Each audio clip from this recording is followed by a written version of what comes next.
My next guest, I think it's fair to say, has had a tough old year, to say the very least. I think he's only 38. He's a daddy, and he was running a successful branding agency in Leeds when, in January, he suffered a brain haemorrhage, which I believe gave him a 50-50 chance of survival. I'm very, very pleased to say that he is getting better and he's getting back to work, rebranding Marmalade, which we're going to find out a little bit about. But to tell us his story, if he can, here's Paul Dodd from ALLGOOD Branding in Leeds. Hello, Paul. Hi, Gail. How you doing? Thank you. I'm okay. How are you? Yeah, I'm okay. Well, tell me a little bit about your story this year. So, I mean, first of all, before what happened to you in January, were there any clues with your health that things weren't going entirely well? Yeah, there were. Yeah, I'd been feeling there was something not right with my head, so I'd been to see the doctor. Right. I was just feeling a pressure in there that I'd not felt before. I'm quite in tune with my own body, so I knew there was something wrong. Yeah. So we did CT scans, and we couldn't find anything.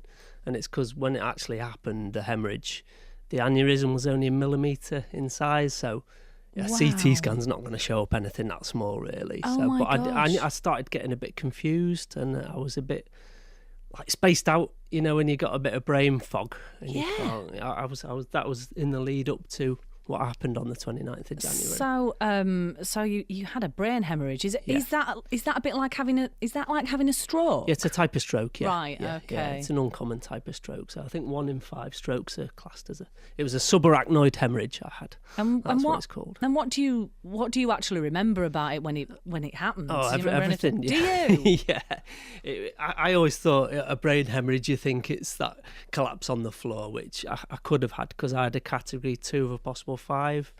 So I was fully conscious, but it just this thing smashed me on the back of the head. Is that what it felt like? Yeah, it's just this horrendous pain, like the worst pain ever in the back of the head. We were packing to go away for a spa day, me and my wife, so that didn't happen. And we just ended up going to A&E at Pinderfield. So, and they saw me. I was on one of those, you know, I was wheeled in and I was holding my head because it was being crushed in a vice. Wow. So they just wheeled me straight through, and I had a CT scan within 20 minutes. It was that they were that worried because I had real bad neck pain. That was a real stiff neck because the blood rushes down the back of your head and down to your bottom of your spine, and that's how they discovered the hemorrhage because they did a lumbar puncture. Right. And they find there's blood there, and they had to find out why. So what's the recovery process like after a brain hemorrhage? Oh, it's extreme fatigue and just extreme tiredness. Obviously headaches. Yeah. Really bad headaches and lots of mental processing issues and cognition. I find it hard to get my words sometimes or mix people's names up. I found it really hard to concentrate and do any kind of planning. If there's a room full of people, I just had to leave.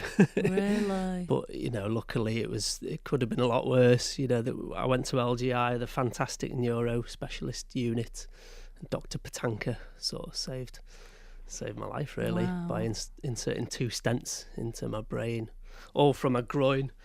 So, you think that's how can they do that? It is amazing. Superheroes, really, aren't they? Yeah, absolutely. There was a point where they were considering taking my head off.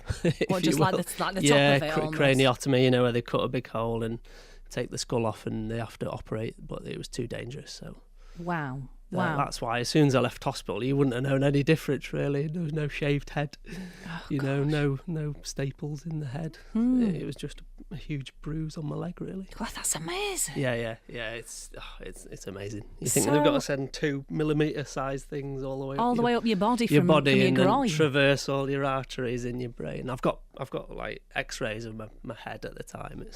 Have you? Yeah.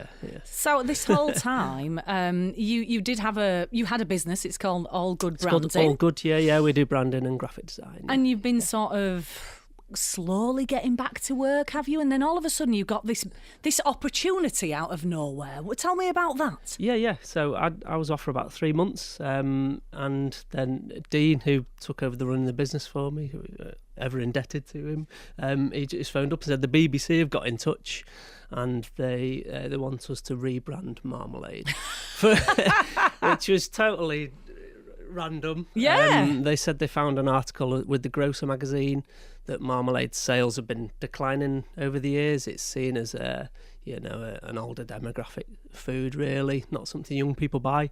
And they wanted a design agency to refresh and revitalise it. And they did some research and they chose us because we do a lot of food marketing and branding, you see. And you decided to get rid of the word marmalade. Yeah, well, they told us to. Oh, did they? Yeah, they said we want to do this without using the word marmalade.